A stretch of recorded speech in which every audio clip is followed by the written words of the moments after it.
Aren't you a little short for a stormtrooper?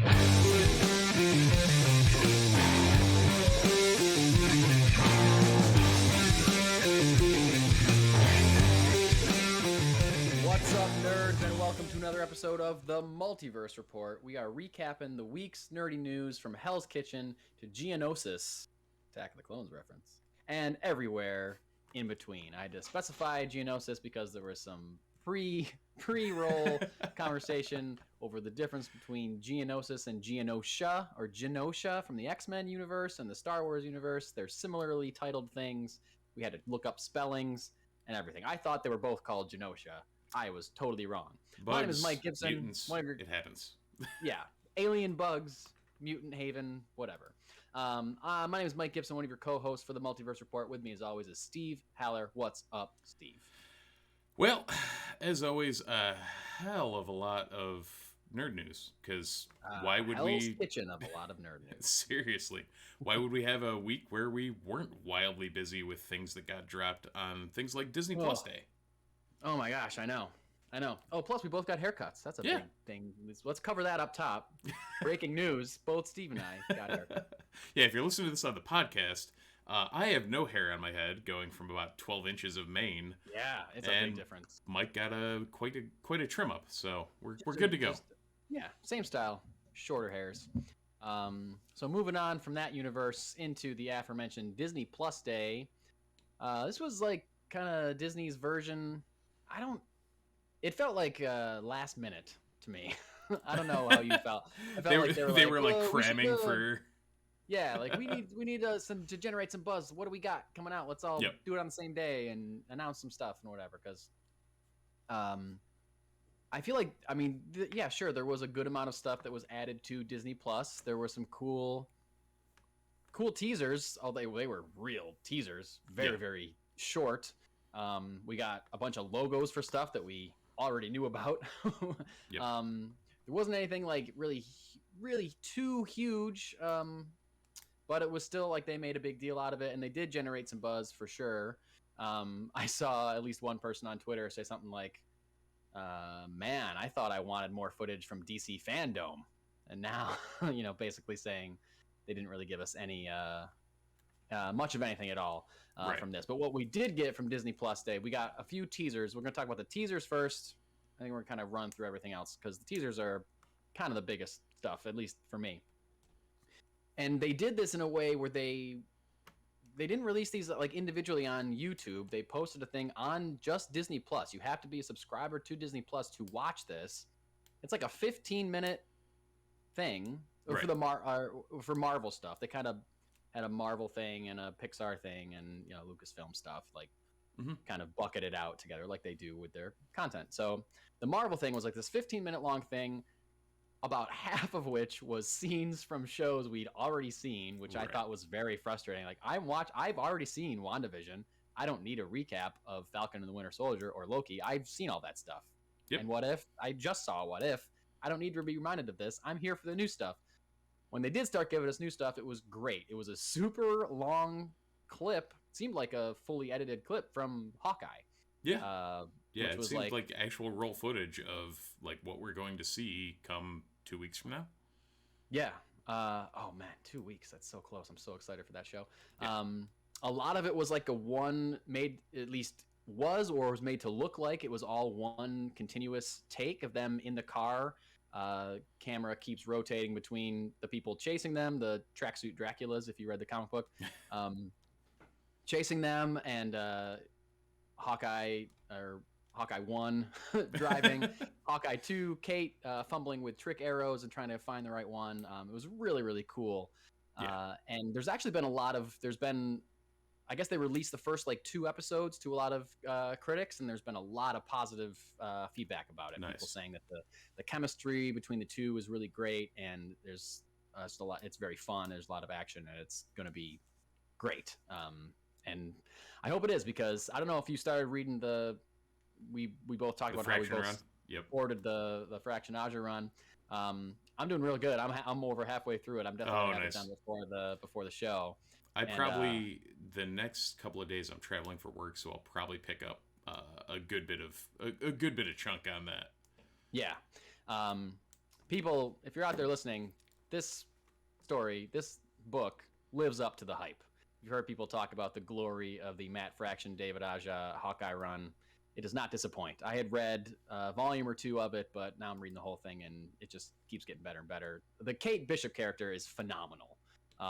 Easily, I feel like one of my new favorite characters in the Marvel universe. I really hope that they do her justice in the show because she is crazy, crazy cool in the book. Love it. So, okay. And it seems, just from the teaser we saw, it does seem like, it's fitting. Like, Haley Steinfeld doesn't seem out of place as Kate Bishop. So, no. I think, it seems very well cast. Yeah, I think we're onto something. Let's just see how it goes through the rest of it. Exactly. Random thought, because I don't think we touched on it in the rundown anywhere. This week kind of starts the holy crap level of things heading into the holiday season. Because you're right. This Friday, Wheel of Time and Cowboy Bebop both drop on Amazon and then Netflix. And Ghostbusters Afterlife comes out. Yep, that comes out in theaters too. I was thinking the crazy streaming, but we have the movie season 2 coming in. So, everything. Yeah, it's you've got that, and then into Hawkeye, which is what kind of made me think about it. So into Book of Boba Fett, right? Or that's after Christmas, I guess. So I think that's literally the week after Hawkeye stops. The week after. Oh yeah, sure, because Hawkeye's going to go through the month, and then Book of Boba Fett, and then on Christmas we get Spider-Man: No Way Home in theaters. We get Matrix Revolutions on HBO Max and in theaters at the same time. So definitely a lot happening over the next couple months. So anyway, Hawkeye looks great still. Then we got very short teasers for She-Hulk, Moon Knight, and Ms. Marvel, the next 3 Disney Plus Marvel shows that we're going to see. Out of these, Steve, did you have a favorite? Did you have like a highlight from any one of these or each of these? Which stood out to you? Oscar Isaac as Moon Knight is going to be amazing. I mean, what do you think of his voice? So the 2 different voices you heard, I've heard a couple of different thoughts on it, and it's either the combination or the contrast between the Mark Spector personality and everything else he's got going on, or it's either him talking as Mark Spector and Ethan Hawke, who's going to be his foil in it, who technically plays his brother. So we'll see where that goes, but no matter what, like, that footage just got me excited to see that. The other 2 looked awesome. Like, I thought Tatiana Maslany fit exactly what you want to see out of Jennifer Walters, and it was cool to see the Ruffalo cameo in there too. And then that was sorry, go ahead. I was going to say, and then Ms. Marvel was just like, it was a very short snippet. It was a very clipped. That and She-Hulk, I feel like, were the 2 shortest of the 2. And you got a feel for the character, but not much else. It seems like they're going to change her power set, which makes sense since there's no Inhumans. But yeah, I was wondering about that because we didn't see much, so it's hard to tell in the Ms. Marvel, but we didn't see her stretching or embiggening, as she calls it in the book. And I feel like I'd be kind of bummed out if they didn't go that way. I guess I understand it because if they're trying to tie it into Captain Marvel, I mean, Captain Marvel has a radically different power, but also, like, I don't want Captain Marvel and Ms. Marvel just be doing the same stuff. Like, that's kind of boring. Right. In the book, she was obsessed with Captain Marvel, so it's no. I get like the tie. I get the tie, but like I would rather. But I mean, she had her own power set in the book, even though she was tied into Captain Marvel. Well, exactly. So it's okay, I see what you're saying. Yes. Yeah. It still would make sense. Yeah. Either way, I mean, if they do it right, they do it right.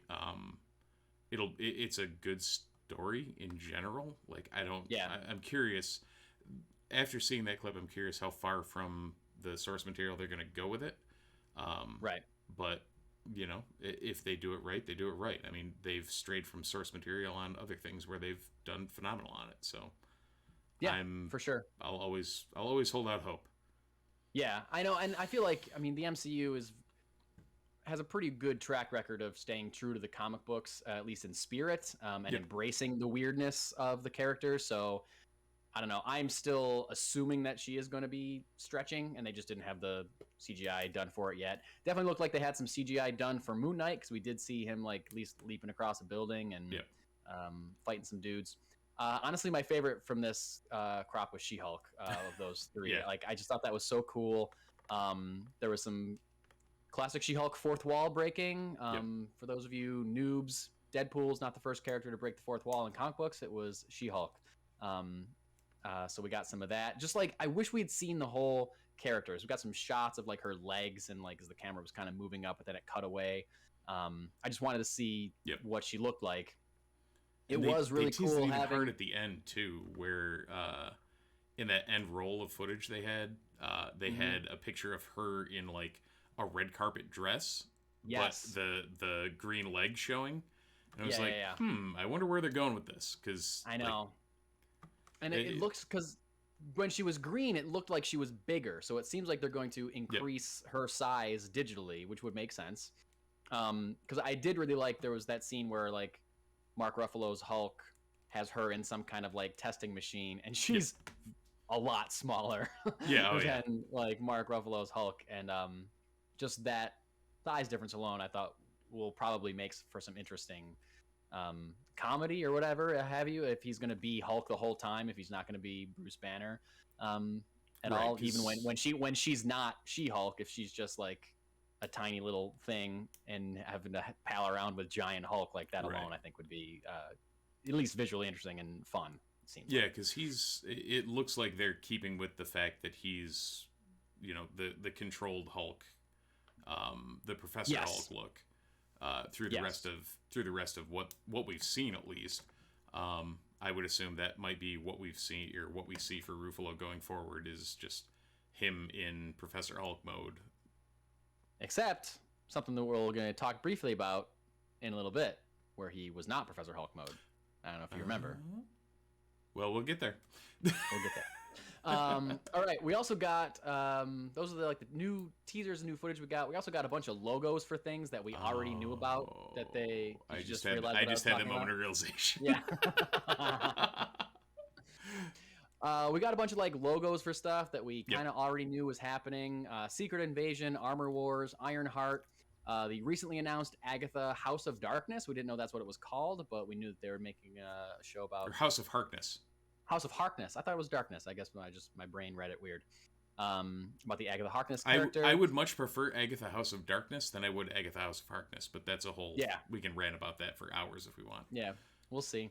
The Guardians of the Galaxy Christmas special that we know is coming out this holiday season, and an animated I Am Groot special, which I thought we knew about. Steve didn't think he knew about before. I don't know where I would have seen it, but it didn't jump out to me as being something brand new. We also got some new announcements of some cool stuff.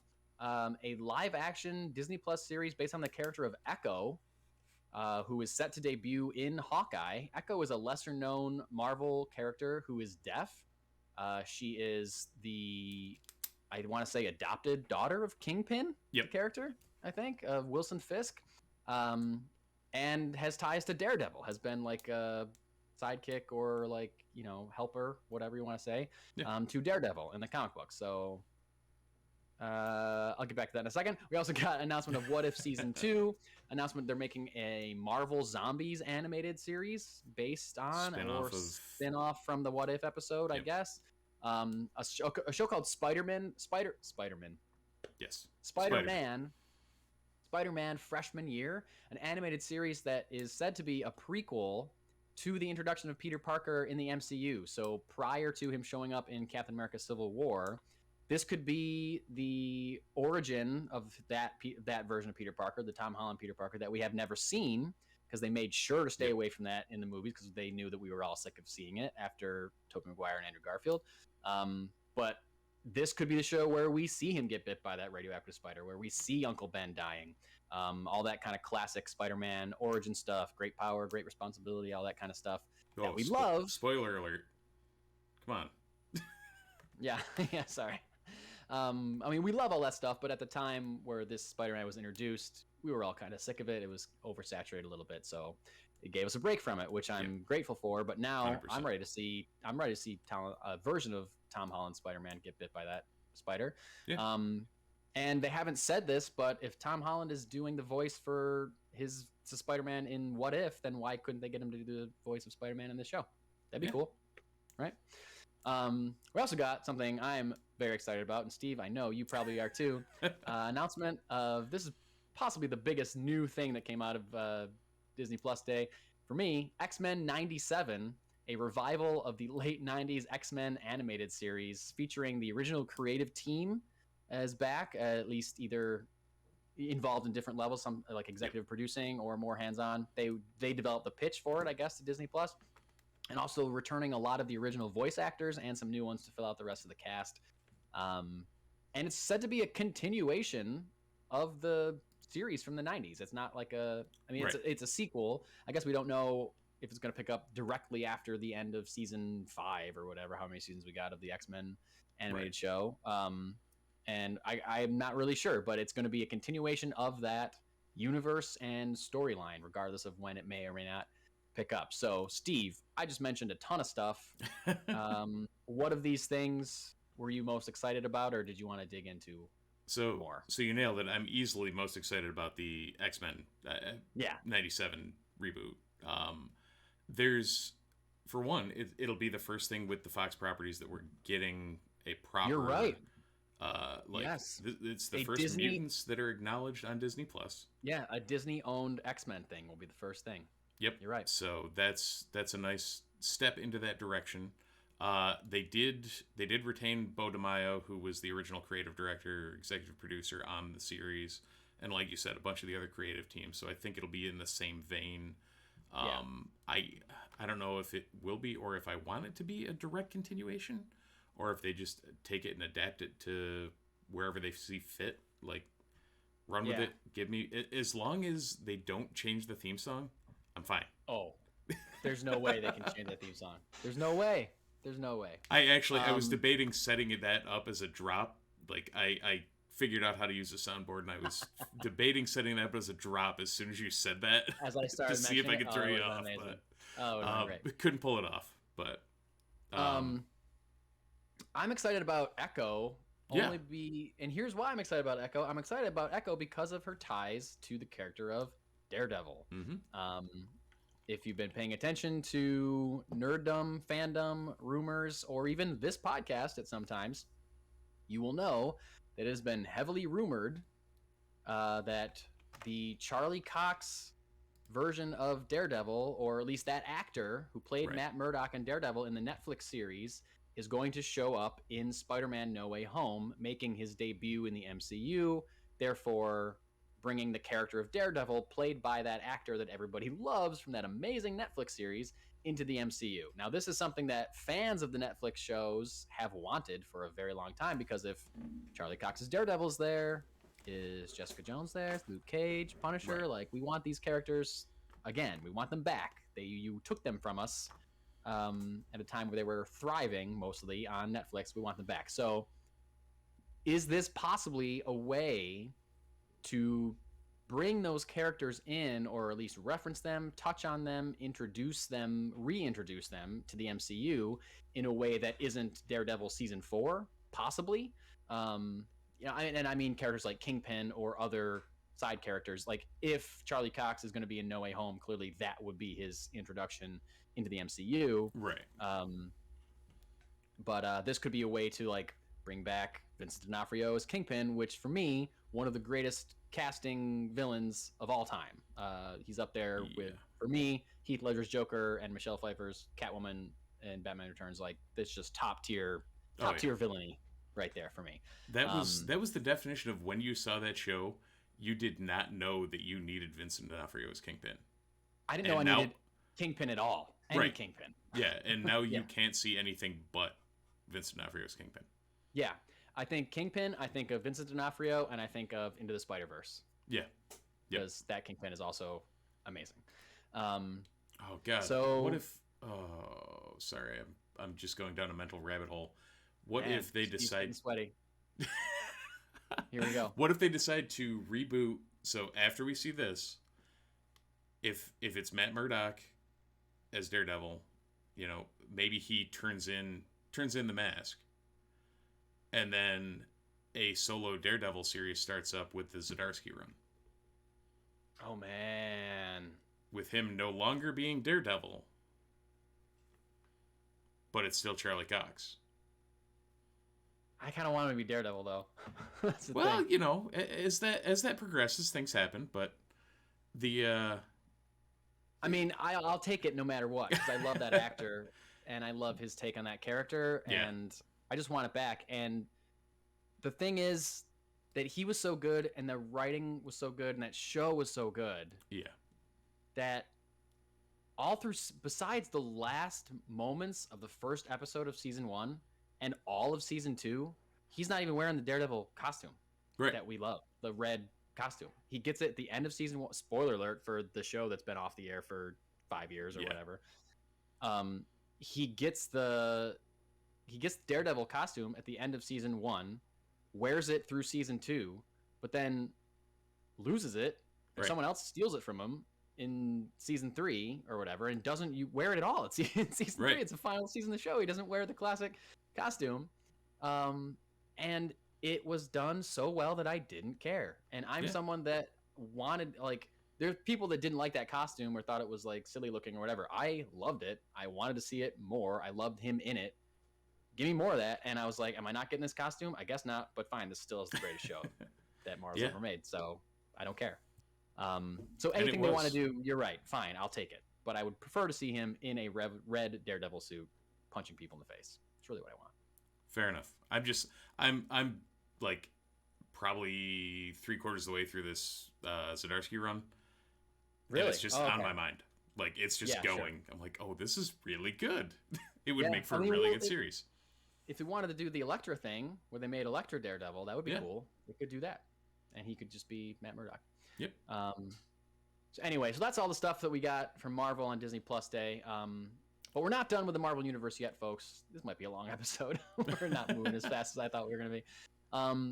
Also this week, Nate Moore, who is Marvel's Vice President of Production, gave a couple quotes on Captain America 4 and the future of Sam Wilson, formerly Falcon, now the new Captain America. If you watched Captain America and the Winter Soldier, I think there was some outlets online that reported some of these quotes, but not all of these quotes, which caused some nerds to be upset that they thought that they were not referencing or forgetting about Captain America or the Falcon and the Winter Soldier TV show and like everything that Sam went through in that show.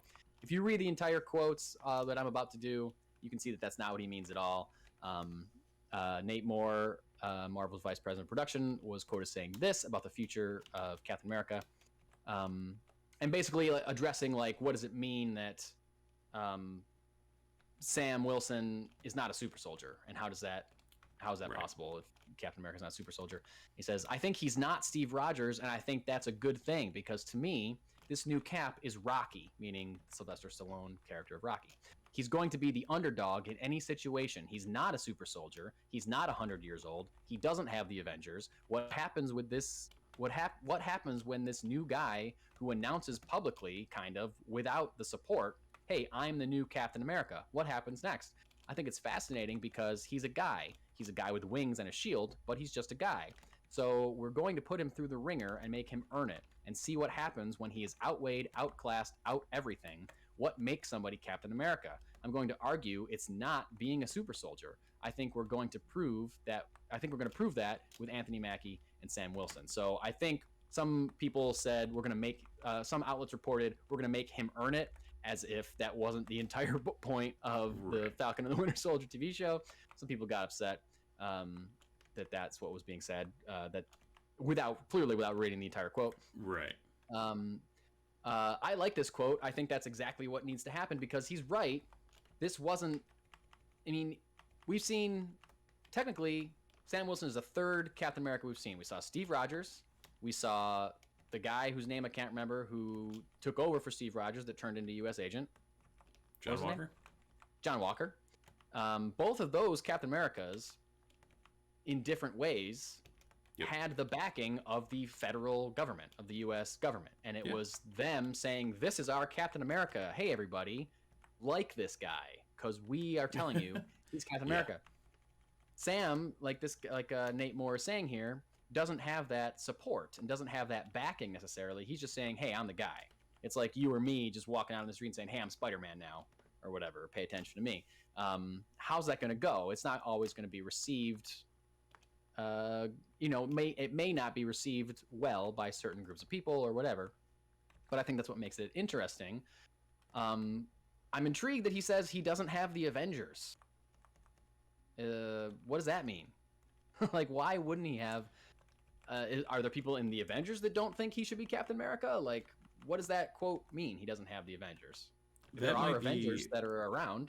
Yeah, I think that might be like more talking about the original team of, like, you know, Widow's not around, Tony's not around, Cap's not around, Thor's off in space doing something. Like, it's not the fully formed team that was there. Okay, I guess that makes sense. So I heard that, and the quote we're going to mention later about T'Challa, all in context on that Ringerverse interview with Van Lathan, which it's a great episode. If you want to listen to it, but they was this in the same episode as the T'Challa thing? I think so, or they touched on it. I remember I saw them on 2 different days. I saw the T'Challa thing today, and this like 2 days ago. So I didn't think it was the same thing. But so when you posted that, maybe I saw it somewhere else too. But yeah, the Ringerverse episode dropped on Wednesday, I think, and it was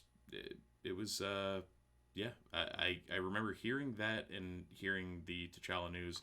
I don't know if they were the same thing or whatever, but when you actually look at the context of the Moore quote, I don't think it's not like he's meaning any disrespect to what Sam's doing. It's not like a lot of people are taking it. It's like the guy's gonna have to. He's not being handed the title of Cap. Yeah, it's not going to be smooth sailing for him just because he walks out and says, "I'm Captain America." Like, he stopped a terrorist at the end of that series. Right. And he did a good job, and he got, the audience the crowd was clapping, and he convinced the 3 senators that were standing right there that he was Captain America. But that's not everybody in the world that needs to accept him as Captain America. So, well, and that's the thing is we as, viewers saw him and saw what he did, but most people sure as hell didn't. That's right. Like, the general public has no clue that Sam just did what he did. So I totally get why they're not, just welcoming him with open arms. Yeah, so. For sure. Anyway, interesting quote. I'm very excited about Captain America 4 whenever that is going to come out. I'll be excited to get more details on that. Bad guys, things like that. I'm pumped, and I'm pumped that they're moving forward with Sam Wilson. Yeah. All right. So quickly, we probably shouldn't spend too long on this, because I think we're going to run long. And also, this is old news. It's 45 days after. It's 45 days old. Ladies and gentlemen, and everybody else, Steve and I just saw Shang-Chi and the Legend of the Ten Rings for the first time this past weekend, as it debuted on Disney Plus on Disney Plus Day. We did not go to theater to see it, so if you like us, are people that waited to watch it on Disney Plus, and you want some people talking about it that weren't talking about it, you don't want to go back 45 days and listen to what people were saying then. You want someone talking about it now? You came to the right place, because we're about to talk about a movie that came out a long time ago. Yeah, Steve, what did you think about Shang-Chi and the Legend of the Ten Rings? I thought they did a really fine job with it. Like, it was well produced. The visual effects were great. The fight scenes were awesome. The casting all worked. I had no problems with it and really enjoyed watching it last night. You don't seem wildly enthusiastic about it. I think half of that was because I was spoiled on half of it before I saw it, because it was 45 days. So it's like, I finally got to see what I heard about 45 days ago. Yeah. I thought it was good. Yeah. I didn't think it was great. I thought it was good. I had some problems with it. It seemed like, I don't know, I was very conscious of the amount of CGI that I was watching. And I don't know, because a lot of the effects were good. Right. But for some reason, it was just like, I don't know. It just stuck out to me a little bit in some way. And maybe if I watch it again, I'll realize why. But I was very like, all of this is fake. I can tell that I'm watching basically a cartoon right now. Right. I can just tell. A lot of the Talos stuff and the forest. Yeah. And, yeah. Yep. Yeah. And, some of the fighting stuff was exaggerated, or people flying through the air and stuff like that. I was, I've said before, I like a more down to earth, street fighty, friendly neighborhood kind of hero. But it doesn't mean that I don't love Thor Ragnarok and stuff, which is crazy CGI all over the place, or Avengers Endgame. But I don't know. I think it was just like, yep, this looks like a Marvel movie, and it doesn't look. It definitely had the Marvel movie look. Yeah. And I loved a lot of the fighting style and stuff, and some of those set pieces were great. Where they're fighting on the scaffolding on the side of the building. That was some cool stuff that I don't think I'd ever seen before. It was definitely, and I read this was the case, that they had taken a lot of their influence of their fighting choreography from Jackie Chan movies, and that was very evident to me. The way he was, they were kind of having fun with how he was fighting and stuff. When he takes his jacket off, or they pull a jacket over his head, but it's still on his hands. He punches two guys with his hand-covered jackets, puts his jacket back on, and then keeps fighting. Right. Stuff like that is straight Jackie Chan. 100%. Right there. Yep. Yeah. I don't know. I liked it a lot. It felt a little long. It felt like they could have. It felt like I could have done without the. I don't know how to say it. The beginning when he's living a normal life. I don't know. I'm kind of two minds about it, because I like that it wasn't a traditional origin story. Is that we see him, we see him as a child learning the fighting style and then moving to America or whatever. We didn't get it chronologically like that. And I liked the idea of him knowing that he has this ability, but keeping it from the world until he shows it to his friend, sees it, and is like, "What are you?" Her reaction was the audience reaction, basically. She's finding it out as we're finding out. Right, through the whole movie, we're Aquafina, basically. Yeah. We were her character through the whole thing. Yes. I did like that idea. Right, but at the same time, as the movie went on, and we met the sister and stuff. Oh, by the way, we're spoiling the shit out of this movie in case you didn't realize this already. If you don't want us to, I'm pretty sure we're 50 days past at this point. So yeah, I know. Well, I'm sure there's people that haven't seen it, but maybe we won't go heavy spoilers. But they meet the sister, and as the movie went on, I kind of felt like the friend character Katie and the sister could have been the same character. It was kind of they weren't really developing the sister enough, because they had to focus on the relationship with the friend, and then that kind of felt like, well, why is the sister here? And then at the end, the post-credit scene, I was like, okay, that's why the sister was there. But still, it felt like if there were less characters and there could have been more exploration of the relationship, of the strained relationship between two siblings that are going to confront their father. Right. I thought that probably could have been more interesting if they kind of really dove into that a little bit more. And it seemed like the friend was just there for the Deus Ex Machina at the end. Yeah. Yes. And yeah, exactly. She's not Bard the Bowman from The Hobbit. Yeah, but that's the but beat that's that what they she was. went for sure. That's all. Literally, all I was thinking through the whole thing was that whole scene. I'm just like, didn't I just see this a couple years ago in a really bad movie? The second that she started training with a bow and arrow, we started doing archery, I was like, oh, she's gonna get the final, some dramatic shot that's gonna save the day or whatever after training for. I turned to my wife and I was like, this is some real Empire Strikes Back level training right here, where they've been doing this for a day, 2 days maybe, and all of a sudden, and same thing with him. His powers increase exponentially from one day to another, and then also just because he talked to his aunt. Yeah, talks to his aunt, and spoiler alert, rides on a dragon, and that for some reason teaches him immense power. All I could think of, and I think I texted you and our buddy Matt, was he got a luck dragon. That was Falkor. That whole their protective dragon, the Great Protector, was literally Falkor. I really thought that they were going to specify that either the good dragon or the bad dragon was Fin Fang Foom. Right. The dragon character from Marvel Comics, and they didn't. And was that a missed opportunity? I feel like why not put that character in that movie? Yeah, there's a lot of dragons, so maybe. I mean, he would fit there. Yeah, like why not? Yeah, I don't know. I guess I felt like I wish it was a little streamlined. I wish they got to the magical land more or sooner, so they could maybe explore that. Like so it didn't seem like 2 days of training. Exactly. Like, why are those people there? Why do they live there? What is the purpose of this land? Like, are they protecting it? There's no answers about why that place even exists at all. And maybe there doesn't need to be, but I felt like I want more of this. I don't need the Earth stuff. Like, if it's gonna, if the main climax of the movie is gonna take place here, then I wanted more of the movie to happen in that realm instead of, getting there slowly. I don't know. I'm complaining. I liked it. I just didn't love it. But as I mentioned earlier, again, spoilers. Not even a post-credit scene. The end of the movie features a cameo from Brie Larson as Captain Marvel and Mark Ruffalo as Bruce Banner, not as the Incredible Hulk, not as Professor Hulk.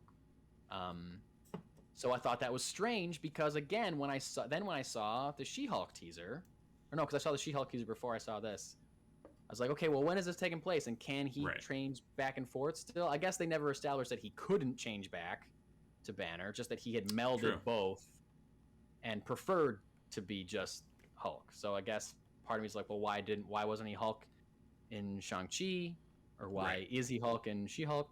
I don't know. Who cares, really? It doesn't really matter that much. But well, it does for people that talk weekly about stupid things like this. That's true. The way our brains work, that matters. That matters. It doesn't matter so much that I should dive into it right now when we still have a lot of stuff to talk about that is not Marvel related, ladies and gentlemen. We're going into Star Wars because Marvel wasn't the only thing that got some teasers for Disney Plus Day. Besides not any like footage or really, we got an introduction of the cast of the new Willow movie series. I don't remember, but Willow is series, I think. Series, yeah. If you haven't seen Willow, travel back to the mid 1980s and do yourself a favor and watch this. Like, it's like Star Wars meets The Hobbit, kind of, or meets Lord of the Rings. That's the best way to describe it. Swords and sandals-y thing, but it's George Lucas' brainchild about a little person named Willow who has to protect a baby, and it's like a fun, epic adventure. And Warwick Davis does Warwick Davis things, and is good. Warwick Davis stars as Willow. Val Kilmer was in it as a badass Mad Mardigan character. Yeah, it's like Star Wars meets Lord of the Rings meets Labyrinth or something at the same time. Yeah, they're protecting a baby. So anyway, it's cool, and that was cool. But really, we're here to talk about Star Wars. We got a sizzle reel, is what they referred to it as, for the Obi-Wan Kenobi series. And I don't know, sizzle reel to me means footage. I don't know. Normally, in my brain, if you tell me sizzle reel, that's what I think I'm going to get. This was no footage. It was a lot of concept art that was super cool. And some interviews and comments with Ewan McGregor, obviously the star of the series, and producer Deborah Chow, talking about how exciting it was to have him come back as Obi-Wan Kenobi. Ewan McGregor talked about how excited he was to return, how fans had been asking him for it for a long time, and talked about how excited he was to reunite with Hayden Christensen as Darth Vader. Now, and Deborah Chow, the producer, said that they couldn't possibly have told this story without including Anakin Skywalker and Darth Vader. And I feel like they possibly could have, but I would prefer that there be some kind of connection to Darth Vader in there, knowing the history of the two characters, everything that we saw in the prequels. Yep. I want more of that. Basically, as someone that is not a prequels fan, I'm sorry. I know we have people that watch or listen to this show that like the prequels. I got yelled at the last time I talked about the prequels not being great on this show, which really, for me, I feel like, Steve, if we're getting yelled at by Star Wars fans on the internet, then we made it, right? Yeah, we're doing something right. We're doing something right. That's what Star Wars fans do. They yell at each other on the internet. Anyway, that's a joke. Don't yell at me for saying that, guys. That's a joke. Come on. Let's have a sense of humor here. I don't love the prequels. I think there are some good ideas that are executed poorly. That is my personal opinion. However, I do like what everything so far that's been produced by Jon Favreau and Dave Filoni. Yep. So if those are the minds that are behind this series, and Dave Filoni is in charge of this, and everything that they're doing with Mandalorian, what Book of Boba Fett looks like, I think that this, for me, is going to deliver on the promise of the prequels, which failed me at the time. I wanted the prequels to be something that I didn't feel like they really achieved. I feel like this is going to kind of finally get to that point where I don't know. You know what I'm saying? I do. Like I think it's going to fill in the gaps very similarly to what Clone Wars did for the gap between 2 and 3, and what Rebels did for that time period. I think this is really going to take a lot of what we liked about the prequels and exacerbate it. And basically, you know, you have Ewan McGregor, who killed it as Obi-Wan. You have Hayden Christensen, who, like, I still stand by the fact that he was given a complete crap deal with what he was given to work with as Anakin. I think everybody in those movies was. Yeah. I mean, if you can take... I think you talked about it last week. If you can take Natalie Portman and Ewan McGregor and make their performance mediocre, you're doing some injustice to the... I think I said it on the episode that made somebody yell at us, Steve, so why don't we just pump the brakes a little bit on the prequel bashing so we don't get yelled at again. Fair enough. But I think we're saying the same thing. I think that the creative team behind this show is going to deliver something that we wanted to feel from the prequels that we didn't feel from the prequels. Right. I know a lot of people did. I'm so happy that if you like the prequels. Great. I love you, and I love you that you love those movies. The one thing from this, though, from the sizzle reel that we saw, that I do want to mention is we thought during this whole period Obi-Wan's just chilling in his hut on Tatooine. Yeah. Apparently, that's definitively not the case, because there's a lot of concept art of them out and about doing other things. So we'll see where this takes us. Yeah, he's clearly going to leave Tatooine or be forced to or be taken from or whatever. We don't know what's going to happen. We don't know the plot of the series really at all. We know that he's going to end up fighting Vader at some point. There's going to be conflict there. We don't know where that's going to happen. We don't know why it's going to happen. And I don't know. But I know it's probably, if they do it right, this show's going to make me cry. I feel like if they give me a shot of like little toddler Luke Skywalker running across the desert like Rebels, like a certain scene in Rebels that brought tears to my eyes, then if they do something in that something like that with real people that I'm emotionally invested in, then I'm gonna lose it. If live action, they give me half of the Ahsoka Anakin moment in Rebels. Yes, dude. Then I'm just going to be breaking down like a 2-year-old crying over spilled milk. Yeah. Oh my God. And I can't wait. Yeah. I'll watch it's it going to be 1,000 times. It's going to be great. All right. Moving from Star Wars into DC. We got a couple DC things we're going to talk about in the one-shots thing. But just today, this was leaked on Twitter. I don't really know if it was a leak. It was from a description, like a show description that you get in like audition sides or, you know, casting announcements or things like that for like agents or whatever. Somebody found it and put it on Twitter. There's details about the J.J. Abrams Justice League Dark universe. He's been developing, he signed a massive deal with Warner Brothers years ago. Everyone thought he was going to direct a Superman movie. He's producing a Superman movie. And he's not really directing anything. But him and his production team, Bad Robot, have been tied to a Justice League Dark, a number of Justice League Dark projects, I should say, for HBO Max. And these have been announced that there's going to be a Constantine show. There's going to be a Madame Xanadu show. And I thought a Justice League Dark movie. Maybe that's going to... Steve, you and I have talked that possibly they're going to do like an Avengers Defenders thing where they do individual series and then they team them up for a collaboration series or movie or something like that, you know, down the line. Right, because hadn't they announced somebody else too at one point, didn't they? Like Zatanna. Well, they announced a Zatanna movie, but they didn't announce a Zatanna show. So she is always usually involved with the Justice League Dark, but And if it's all going to be in the same universe, which seemingly it will be, then she could easily cross over. But that was strange to me that Zatanna is going to be a movie and not a TV show, but the other two that are announced are going to be shows. I don't know. We'll see what happens. But basically, each of these series, this information claims that each of these series is going to be called Justice League Dark : character name. So the first one that is currently in development is Justice League Dark Constantine. And the other one that we've heard about is Justice League Dark Madame Xanadu. And again, Zatanna, I don't know. They could fill her in later. Maybe they just wanted to do a movie, or they had a better idea for a movie than they had for a series. You know, I don't know. Who knows what's going to happen? But Justice League Dark Constantine, this was like the information was all focused on the Constantine show. It's going to be a 1-hour drama written by Guy Bolton, filming in the UK, second quarter of 2022. So we're not even that far away from it starting production. They're clearly in pre-production right now. They're looking for casting. They're looking to cast a male in his late 20s, a black British actor to play the role of Constantine. This will be the first time that John Constantine, or Constantine, if you are Alan Moore, who created the character. So that's probably technically the right way to say it, but I don't know. We're not British. It's fine. We're not British. I always say Constantine. This will be the first time that Constantine's portrayed by a black man. Not the first time it's going to be portrayed by a British person, which is great because he's written canonically British.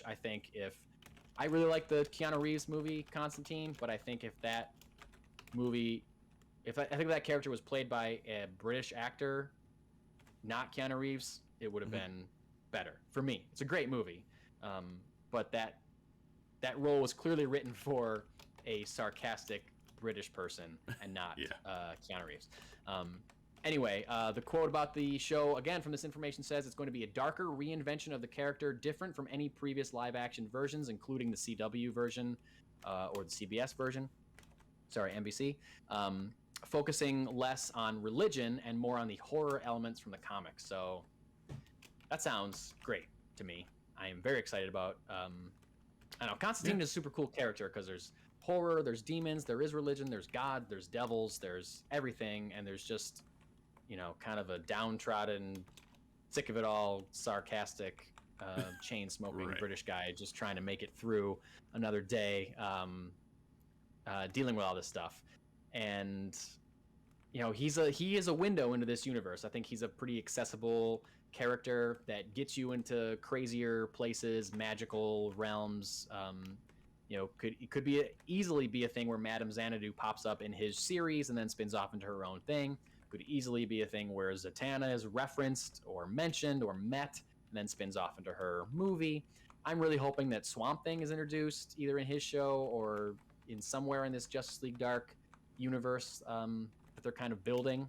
I love the character of Swamp Thing, and John Constantine was initially introduced in Swamp Thing storyline. So really? I think that would So I think that would be perfect. Yeah, John Constantine introduced in Swamp Thing, designed. Yes, it was during his run on Swamp Thing that he created the character of Constantine, drawn to at that time look like the musician Sting. That's why he's British. That's why he's got blonde, like bleach blonde, kind of pulled back hair. I could see that. Anyway, I thought this was, for sure.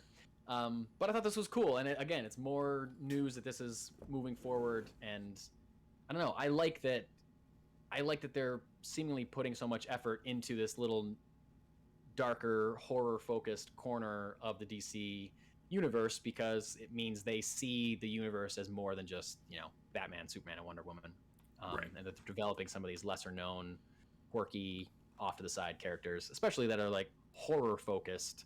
I think it's cool, and it's a niche, and it's something that Marvel isn't really doing besides, you know, like the Marvel Zombies, which is an animated They're not thing. doing it outside of animation at this point. Yeah, exactly. And something tells me that this has, you know, like they've said Multiverse of Madness, or that Marvel has said that Doctor Strange 2, Multiverse of Madness, is going to be like a horror movie, but it's still going to be PG-13. I think that this has, I mean, DC has made, you know, they've made, like, the original Constantine movie is an R-rated movie. They made this one series of a Swamp Thing show that was definitely a hard R-rated show. Like, they've shown that they will make R-rated content with these characters before, so I think there's a pretty good chance this will be a pretty intense series, that all the Justice League Dark stuff will be pretty intense, and I'm excited for it.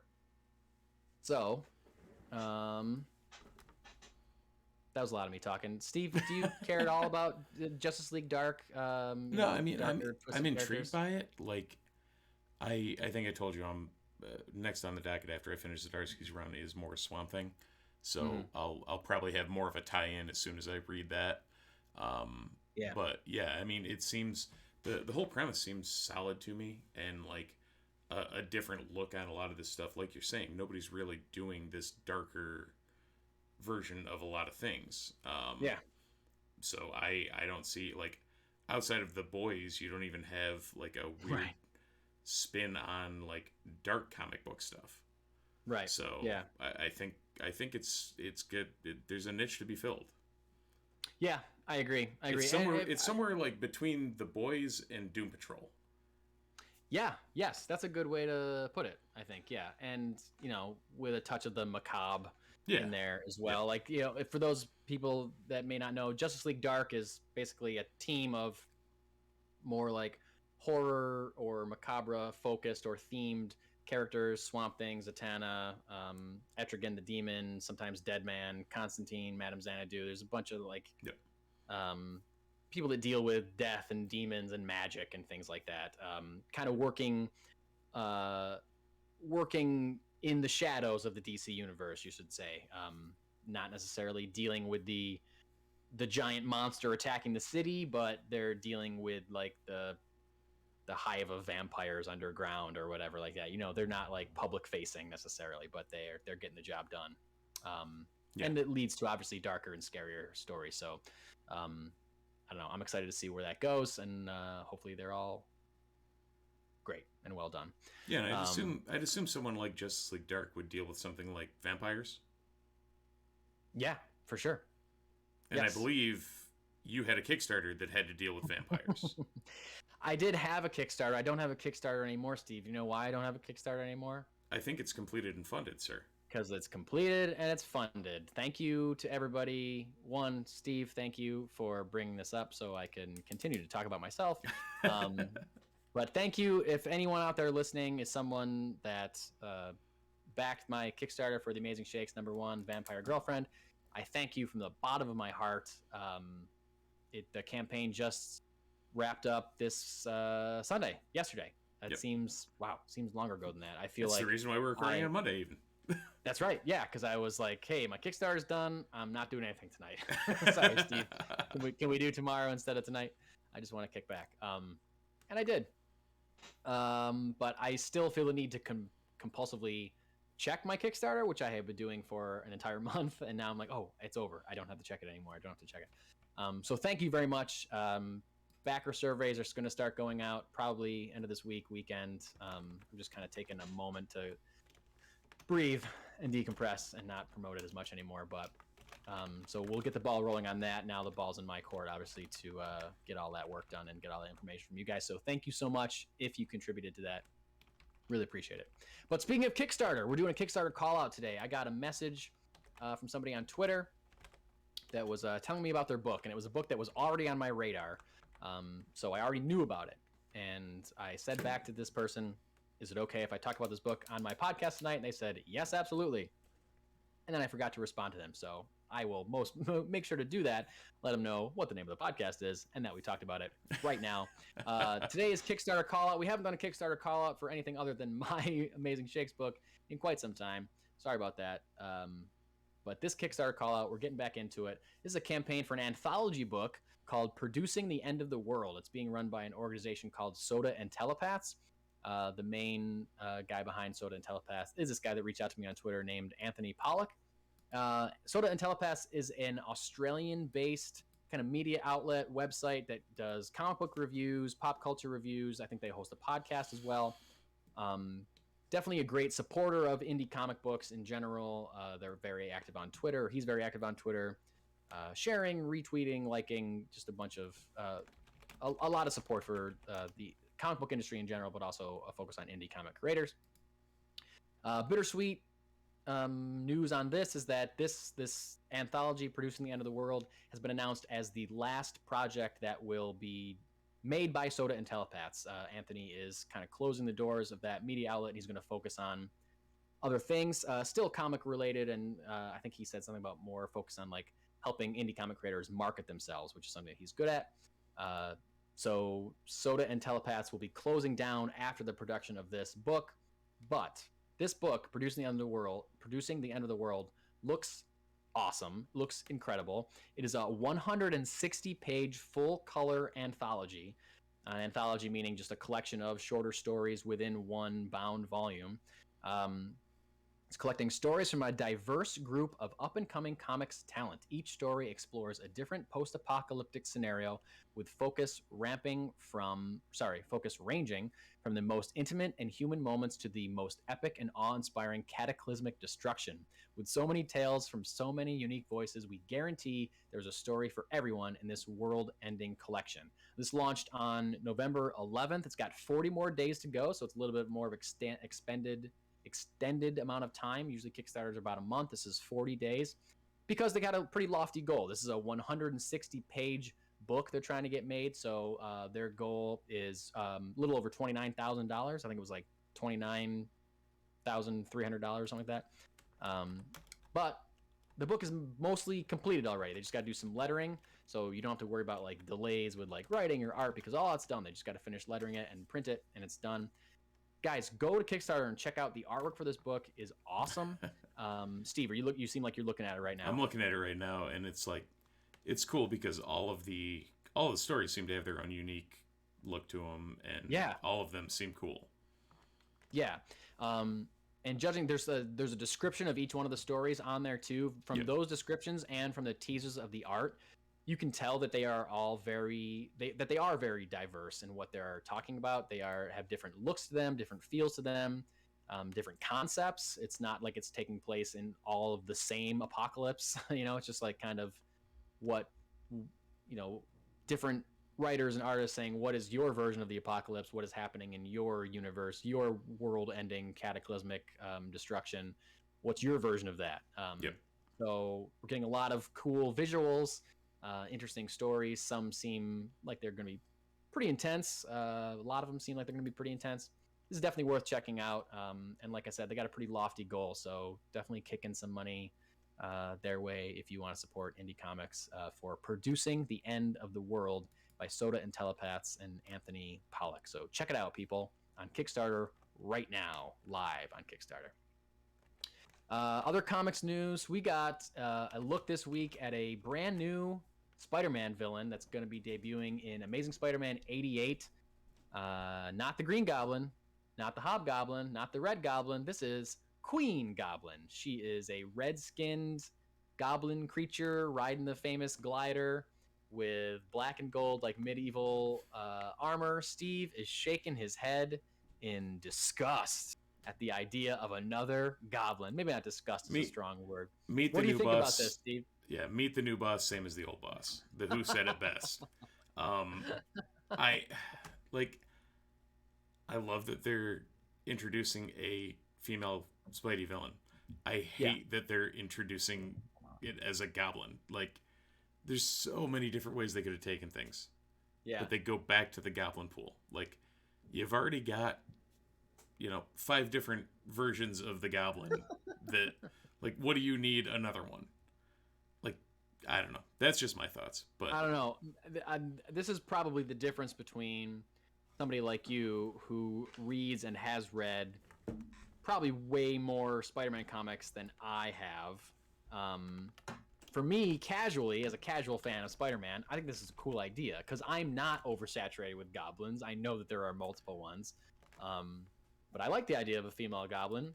Yeah. I definitely understand what you're saying because there certainly can be oversaturation of an idea.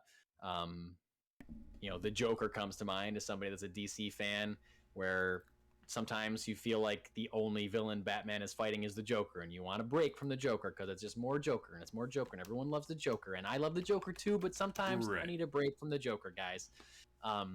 So I get that. But this is another... You're saying that you would rather have like a new villain with a new power set because you've seen you've seen this before. That's exactly it. Because I guarantee they're going to make this too close to Osborn or Hobgoblin or whatever run they're going to try and do with it. it's not. Yes, it's going to be a female Goblin, but it's not going to be anything that's unique and makes me say, sure, this is an awesome new villain. It's just like, okay, great, another one. Would you prefer it? This is just asking a random question. Would you prefer if it wasn't a new Goblin, but a female character taking up the mantle of a previous Goblin? Like if it was a new Green Goblin, but it was a woman, would that make a difference? Would you still be annoyed that they're giving you more Goblins, or would that be at least slightly more interesting? Because that's an interesting take on it. Because they're not giving you a new character with the same powers. Right. They're giving you an old character with a different person. So, like, yeah, say, we've talked about the helmet in the Raimi-verse. Say Norman's daughter that we didn't know about takes up the mantle. Sure. I feel like I would actually like that more than introducing a new Goblin character that just happens to be female. Yeah, I'm not saying that it's still gonna completely blow your mind or set your world on fire or whatever. But like, it's like maybe, it's a weird situation, and I don't know. Yeah. I mean, I want to say, I don't know. I don't think it was 616, but I think they did a Goblin Queen at some point. Oh, really? Yeah, I don't think this is the first one, but it might be. I don't know. I don't know. There's a lot of Spidey villains that have been out there, and a lot of Goblins. So. Yeah, that's true. While we're talking about Spider-Man real quick, I was in a part of town that I don't normally drive through, and I was at a red light, and I took a picture of this store. I didn't know. I mean, you have a falling out with your dad. Maybe you move to Syracuse, New York, and you start your own business.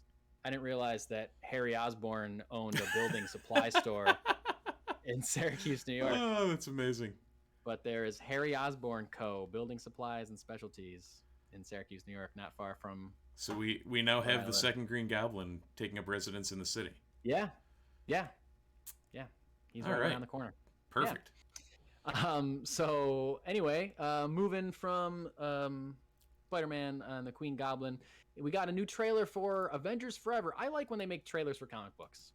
They don't do it that often, but when there's like a big event coming out, I think Marvel does it a lot. When there's like a big event or like a new run, they will kind of piece together like an animated trailer, basically. Like take panels from the comic book and kind of animate them a little bit and make it really interesting, some sound effects and stuff. I like that a lot. I wish they did that more. This is a new multiverse event from Jason Aaron and Aaron Cooter. Jason Aaron has been just crushing it in the Marvel world for years now. Huge runs on the Avengers, huge runs on Thor. This is a new multiverse event called Avengers Forever, which kind of like is bringing different versions of your favorite Avengers or new versions of your favorite Avengers back for like a giant team up. This is the way Jason Aaron described it.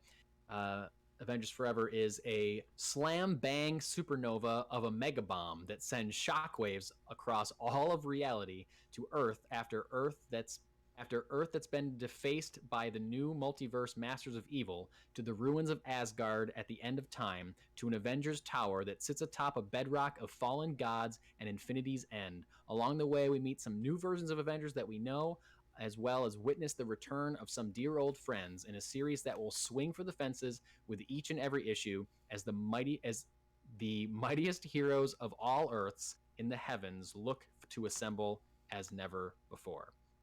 That's some dense and crazy writing, some hyperbolic shit right there from Jason Aaron. And this trailer looked cool. It looked insane. It looked big. It looked enormous. It looked like there were tons of characters that I barely recognized, or versions of characters I barely recognized. And it's Jason Aaron, man. I don't know. You got to trust him at this point, right? He knows what he's doing. Yeah, I mean, in all honesty, after his Thor run, I'll trust him with whatever. But it's going to be interesting. I mean, you got a lot of weird takes on some things, like Tony Stark as Ant-Man. Was that who that was? Okay. Yeah, I didn't think it looked like Scott. Okay. Amadeus Cho is the Hulk. Sure. Which we're not stretching too far there, but like let's see, Avengers 1 cover: Sandman's daughter Susie, the Giant Man android from Earth X, Quicksilver from Morgan Le Fay's alternate medieval reality, Mr. America, Dr. Druid, Novar, Killraven, Thunderstrike, Starhawk, D-Man. Yes, D-Man's back. Isn't Beast on that cover too? Looks like it. Yep. There's Blue definitely Beast. He was an Avenger for a long time. Classic Beast. Yeah. There's like an alternate vision on there. Deathlock. Yeah. There's some interesting stuff. Deathlock. Yeah. Yep. So we'll see. We'll see where it goes. I mean, these. Well, and actually, I mean, there's going to be a rider on it because right at the bottom there was the car. Yes. Yeah. So, it's a big Ghost Rider car at the bottom of it. So we'll see where it goes. Who is it? Yeah, we'll see where it goes. It's going to be interesting. I mean, these multiverse events lately have been pretty hit or miss. So, War of the Realms I thought was good. Some other stuff was not as good. We'll figure it out. Yeah, I feel we'll see who sticks around in the main continuity, like who pops off from this event that is popular enough to get their own book at the end by the end of the run. And I feel like Marvel's really pushing multiverse stuff because they're introducing live action multiverse stuff and they want people to be in that mindset, I guess. Right. But again, it's Jason Aaron. It's going to be at least interesting, I feel like. All right, this week in comic books, what we got coming out this week? We got Amazing Spider-Man 78. We got Batman 117, which I believe is the final issue from James Tynion, the fourth. He is leaving DC Comics to go to Substack, his creator-owned stuff. And this is his final issue on Batman, his final run. Honestly, Steve, I might stop getting Batman pulled after he leaves. Wow. I've got like a bunch of other books. Bold strategy. And I know, man. I feel like I got to start transitioning back to collected editions because I was going to say, you're talking to a guy who hasn't pulled an X-Men book in a long time at this point. Yeah. It's just going to be too much, and it's a good jumping off point. You know what I mean? Yeah. If I don't jump off now, I never will. I should have jumped off after King left, but I read the couple first issues of Tynion, and I was like, this is good, so I'm going to keep reading it. I feel like I just got to rip the Band-Aid off and just jump off. Yeah, anyway. Right now, all of my pull is stuff that isn't available. It won't be available to me on Marvel on Unlimited. Yeah. So it's like, and that's the other thing too. Is like I got, exactly. I got DC Universe Infinite, so I can wait 4 months and just read it there. It's not the end of the world. Blue and Gold #4, Blue Beetle Booster Gold from Dan Jurgens #4 comes out this week. Doctor Who Empire of the Wolf #1, new Doctor Who run starts out. Elvira meets Vincent Price #3, which is a book that I read the first issue of and enjoyed very much. We got Moon Knight #5, Nightwing 86, Nice House on the Lake. Speaking of James Tynion, Nice House on the Lake #6 comes out this week. Supergirl Woman of Tomorrow #5, speaking of Tom King. Superman, Son of Kal-El #5. This is the big coming out issue. Jonathan Kent coming out as bisexual in issue #5. And I gotta say, I recently caught up with this run. I had read issue 1. I hadn't read the others. I just over the weeks, my reading pile was building up. I read 2, 3, and 4 back to back. It is excellent, this run on Superman, Son of Kal-El. Oh, yeah. He is doing he's having this Superman do things that people for years have been saying, why doesn't Superman do this? Why doesn't he help refugees? Why doesn't he try to stop world hunger? Why doesn't he do these things? He's got all this power and all he does is punch monsters in the face. This is really diving into fixing the planet and doing things that Clark Kent has never done, and it's doing it in such a great way. Nice. I can't wait to read each issue when it comes out now. It's one of my top pulls for sure. It's so good. Nice. And buddy, I threw this on here for you. Once and Future Deluxe Edition Book 1 hardcover edition comes out this week. You love Once and Future. I have not read a word of Once and Future, but I keep hearing how good it is. So maybe I'll pick up this deluxe hardcover. The first couple edition. of trades are still sitting on that pile of crap I'm supposed to bring you. Yeah. That and High Republic and the original Vader run. So I got to start putting together a pile of crap for you too. So one thing you did miss is Robins. Robins #1, yes. Yep. I didn't put that on there because it was a digital release, and this is the print release of it.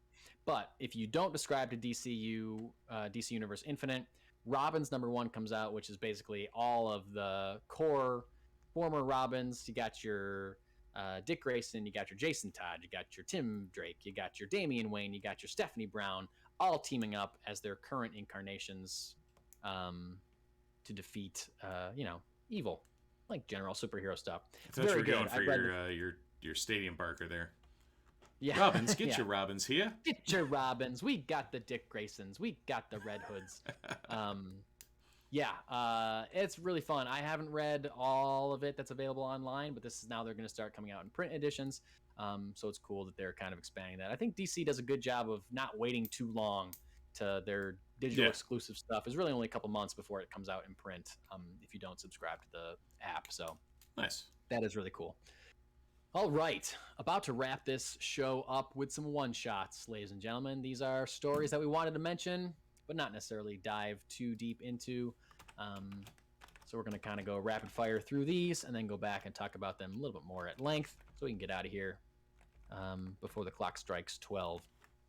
Kicking it off, Henry Cavil, Superman of the DCEU, until someone says otherwise, has talked about new Superman projects. In an interview with the Hollywood Reporter this week, he said, "There's still more Superman stories for me to tell," and, quote, "the cape is still in the closet." What's that mean? I don't know. We'll talk about it in a minute. Who knows? Of note, Sylvester Stallone is officially returning for Guardians of the Galaxy Volume 3. He'll join the main cast and recur his role as one of the Ravagers. So, yeah. This is tangential to a lot of stuff we talk about, but close enough in the ballpark. There's a new Predator movie that they're making by a guy named Dan Trachtenberg. Has part of Disney Plus Day. Okay, we're gonna talk about that in a second. It was announced that this new Predator movie is called Prey. Pretty clever title. It's going to debut on Hulu next summer. Because we can't get away from Spider-Man. The official poster for Spider-Man No Way Home came out. Again, features the world's smallest Green Goblin and electric bolts on the bottom on top of the Doc Ock arms. So the three people we knew were in it are also still known to be in it. Trailer tomorrow, of course. That's right. Previously mentioned Nate Moore. We talked about this. Spoke to the podcast Ringerverse. Confirmed that they are not recasting the character of T'Challa in Black Panther 2. He actually said that they are not going to recast T'Challa in the MCU. Oh, okay. Specified all over the place in the MCU. So we won't see T'Challa back, which... He's gone. Even better. Yeah. Like, fitting tribute. If you're going to send him off the whole way. Exactly. I agree. The first teaser for another... I guess, tangential piece of the puzzle. There apparently is going to be a Halo series on Paramount Plus. I found out about this today when the trailer dropped. So if you enjoy the Halo video games, you're going to be able to see a live-action Master Chief. Yeah, that's right. And late breaking news. I saw this right as I was about to finish up putting our rundown together. Halle Berry gave an interview in which she says she wants to remake Catwoman and direct it while promoting her directorial debut, which I think is a movie called Bruised for Netflix. Somebody asked her if she would ever wish to go back and direct some of her old films, which is a really weird question, I think, to ask in general. And she said Catwoman. She said she would like to redirect Catwoman. She would like to make the stakes a little bit bigger, make it more appealing to both women and men. And she has been she's always had a good attitude about how bad that movie is. You know, accepted her own Razzie for it. That story's been told a million times, but you know, that movie's real bad. I was kind of apologetic earlier about talking shit about the prequels. I will not apologize for talking bad about Catwoman. That movie is bad, dude. Fair enough. It's bad. Fair enough. Real bad. It's real bad. There were redeeming qualities to the prequels. There was not for that movie. Yep, for sure. 100% agree with you. I would rather watch the prequels than watch Catwoman. I'll say that. There we go. The bar has been set. The bar has been set. Anything over Catwoman. You know, and like in Catwoman, she's fighting a female villain that runs like a makeup company, and the makeup is harming women's faces or something. And like, it was all very just like, you know, Catwoman should be bigger than this. Yeah. That's kind of what Halle Berry was saying in the story. She's making like, you know, male superheroes get to save the world. Why can't Catwoman get to save the world? Like, that's kind of the story that I would want to tell if I directed a Catwoman movie. I don't think she's ever going to direct a Catwoman movie. I think that Catwoman is going to debut excellently in the Matt Reeves The Batman movie that we're getting next year, and I think that's going to be the Catwoman that we see probably for a while. And I don't think that even if she gets spun off in her own movie, I don't think Halle Berry is going to direct it. No offense to Halle Berry, I'm sure Bruised is great, but something tells me Warner Brothers doesn't want Halle Berry anywhere near a Catwoman thing, just because they know that movie's terrible. Also. Yeah. I would have to agree with you there. Yeah. So what else? What else do you want to kind of dig into here, Steve? I mean, we've talked ad nauseum about Spidey. We already kind of touched on the Nate Moore stuff. It's kind of got to be the additional Superman projects. Yeah, and even that, like, there's not much to say until it happens or it doesn't happen. Right. You know, like, because there's a ton of different ways they could take it. There's a ton of different. Yeah. There's 80 years of content. Yes, for sure. The fact is, they're making a Superman movie. They're making a Superman series. Okay, let's talk about this real quick. There is currently a Superman series on the CW that is a popular, well-received take on Superman. They're making that Superman show. They're making a miniseries for HBO Max with Michael B. Jordan. They have announced J.J. Abrams is producing a Superman, another black Superman movie for everything that all intents and purposes. We've heard this is another take on a black Superman with Ta-Nehisi Coates writing. Yep. So that's three. That's right there. 3 Superman projects that they are making. None of them star Henry Cavill, unless the J.J. Abrams one. Unless we're wrong about that being a black Superman take. Right. Because I don't know. I feel like in the initial announcement that Ta-Nehisi Coates was writing that, they didn't say it was going to be a black Superman. Everyone assumed that it was. Maybe since then people have come out and kind of said, yeah, that's the take that they're going with. But who knows if that Michael B. Jordan project has made them change their mind of, like, I don't know why it would necessarily because obviously you can have 2 black Supermen that can be different takes. Like, that's not what I'm saying. Like, but you know, studio execs think insanely sometimes. So I don't know. Would I love to see Henry Cavill back as Superman? Yes, absolutely. Of course. I thought he was great. I thought similar to the prequels, and now I'm going to piss off Zack Snyder fans. Sure. I don't know. I thought Henry Cavill was well cast, and he was in some not great films. I think Man of Steel is pretty great. I think Batman v Superman is terrible, and I think Justice League is fine. Zack Snyder's Justice League is good. Right. The theatrical version is not great, and the Zack Snyder's Justice League is better, but doesn't mean that it's a good movie necessarily. Yeah. Sorry. I'm sorry. I'm not sorry. That's my opinion. But at the same time, you've seen what someone like Cavill can do in his other roles, and you know, watch him as Geralt in The Witcher, and it's right. You know, he's a good actor. He's 100% a nerd. Like he lives and breathes the culture. Yeah, he named his dog Kal after Kal-El, after Superman. He talked about in this interview. He talked about how he thought the end of Man of Steel.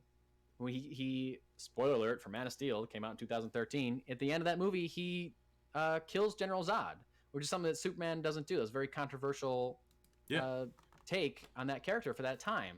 And Henry Cavill felt that was going to be the moment that Superman realizes he can never do this again. Like, he's forced to kill the last member of his species, of his race. Right. The last remaining Kryptonian he has to kill in order to save these other people. And that is the line in the sand where I can never do this again. And Henry Cavill says in this interview, he mentions that and then goes on to say something about how that set up, you know, the hopeful guiding light Superman character that Superman should be, that we all love.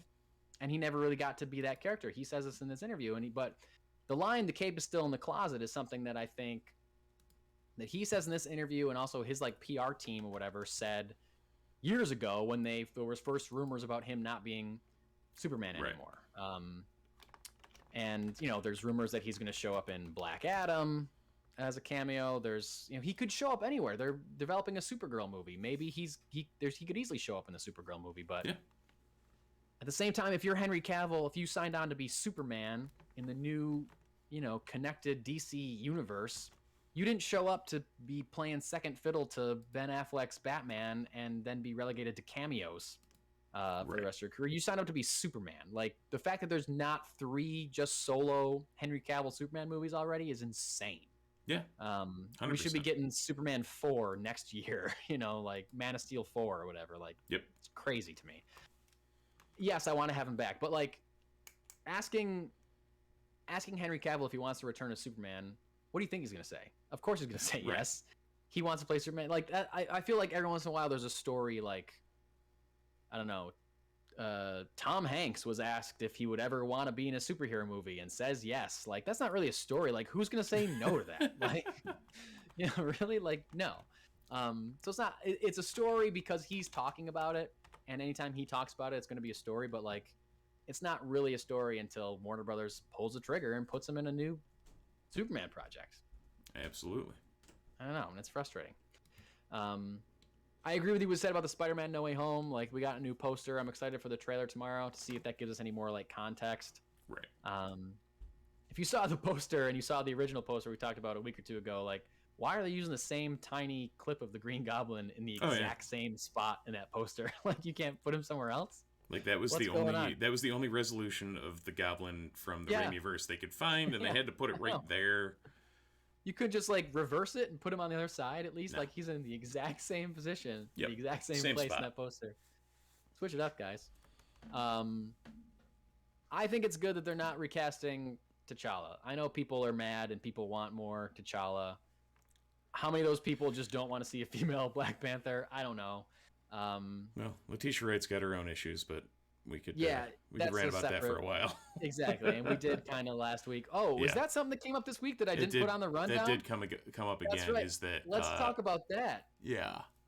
So, sorry, I'm writing down for our timestamping. Okay, I'll talk about it. That we talked about. I think it was last week. Didn't we talk about last week how? Yep.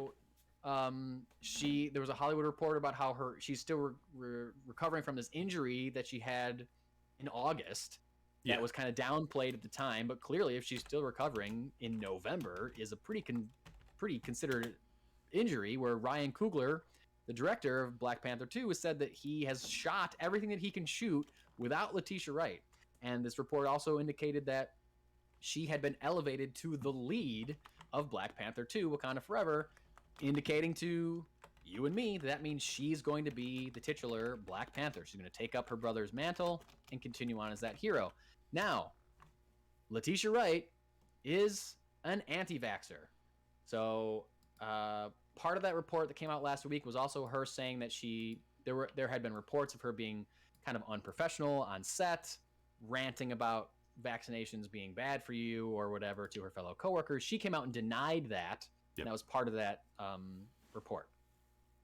However, doesn't mean she's not an anti-vaxxer. That is pretty well confirmed, seeing she's not vaccinated. And the issue now is that they're filming in Atlanta. She went back to London to recover, and now she cannot return to the United States. She can't board a plane if she's not vaccinated, apparently. So this is only going to cause further delays of production, and has caused a lot of people say, yo, just recast her. Yeah. I think I sent that to you. It's like, at this point, like, do you need the film to go forward? Because if you do, this might be an issue. And, like, she's also an anti-vaxxer. Do we want to be elevating somebody who's causing harm to people by spreading misinformation? I was going to say idiotic. One and the same. But yeah, misinformation about vaccines and COVID vaccine dangers, things like that. Like, no, we don't really want to elevate that person. Right. But she was kind of there already, and it made sense for the sister to take up T'Challa's role.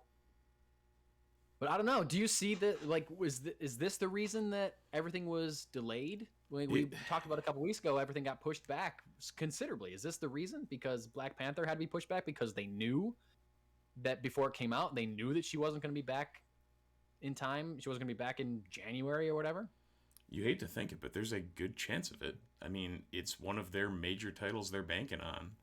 And if it has to hit a certain schedule in what's being portrayed in these movies, yeah, like if there's through lines from the rest of the movies through Wakanda Forever, then yeah, it would make sense that that's one of the reasons why they might have pushed things. I mean, I can't imagine that there's not. We already know that Riri Williams is going to make her debut in Wakanda Forever, and that's going to spin off into the Disney Plus Ironheart show. So yep, we know at least that's setting that up. And I don't know what the production's like on Ironheart, but we know that she already filmed her stuff for Wakanda Forever because everybody else has already filmed their stuff. So maybe, how much did he? How much Monroe shows up? I know, no, yeah, that woman was cast. Remember that woman was cast? Yep. We talked about. And nobody knows what role, so no one knows what role, and we were all just like, "Wouldn't it be great if she was Storm?" Yeah, sure, that'd be great. We'll see. Yeah, I don't know. This is a tough situation for them, I guess, and it depends on if they can get her back here somehow, or if they move production to London. I don't know if that's even possible. If London, it's mostly green screen stuff. London looks so much like Atlanta. It's not even funny. Yeah, but they're doing all in front of a green screen anyway, dude. That's true. If they're in their cube or whatever they're calling doesn't matter. That new you can't get a stage at Pinewood to shoot some Black Panther 2 footage, whatever, or just recast her. I don't know, recast her. Yeah. Are we so tied to the character of Shuri as an actress? Like, when's the last time? We haven't seen her since Infinity War, so it's been a while. And I mean, they did it with Rhodey. Yeah, they did it with Rhodey. They did it with the Hulk. Yeah. They did it with the goddamn Incredible Hulk. So come on, we can make it work with Shuri. Right, and that was with Edward Norton, Incredible Hulk, who was a name at the time. Well, Terrence Howard was too. That's true. Yeah, both of those are name actors that had done recognizable from many other things. Right. Letitia Wright, I know she's done other stuff, but the first time I saw her, I don't know, was in Black Panther. I didn't know her before. I don't know anything she's done other than Black Panther stuff. So maybe that's just my that might be bias. telling on what we're watching. But... Yeah, exactly. So anyway, we'll see what happens with that. Who knows? Who knows what's going to happen? It'd be very interesting development. I mean, this is the kind of problems that studios that don't have tightly interconnected universes don't have. They don't have these problems. This is something that is unique to Marvel because of the nature of the MCU having to be connected, certain things having to come out before other things. Everyone's chasing that for a long time, but you got a lot more freedom with your actors, with your schedules. You got a lot more freedom, a lot less headaches in this kind of realm if things are less connected or not connected at all. So, yeah, I don't know. We'll see what happens. But anyway, that's all I got, Steve. We should probably wrap this up because I think we're going probably a little bit. Yeah, we're a little bit longer than we normally are, but nothing too crazy. Nothing too crazy. So, as always, thank you all for watching, listening, subscribing, doing whatever you do. We're here. You're listening to us, so we're happy. Thank you. If you're watching on Twitch, feel free to follow us. It'll let you know when we go live. Same thing with YouTube. Ring the bell, subscribe. It'll let us know or let you know when we upload stuff, which is usually about 10 minutes after we do the show. As you can tell, I'm a master editor that just speeds through things or just does it completely uncut. So, either YouTube or your podcatcher of choice, subscribe, review us, leave some comments, let us know how we're doing. Let us know your thoughts. Let us know whatever. We're up for feedback. If you want to yell at us about the prequels, yell at us about the prequels. That's fine. You can do that. It doesn't mean I'm going to like them any more than I do, but you can still yell at me as much as you want. Except for that one weird dude that left a bunch of comments about Peacemaker series, and I don't know what that was about, but don't worry about him. Okay, I won't. All right, well, if that's all you got, Steve, that's all I got. Thank you for watching. Thank you for listening, and we'll see you around the multiverse.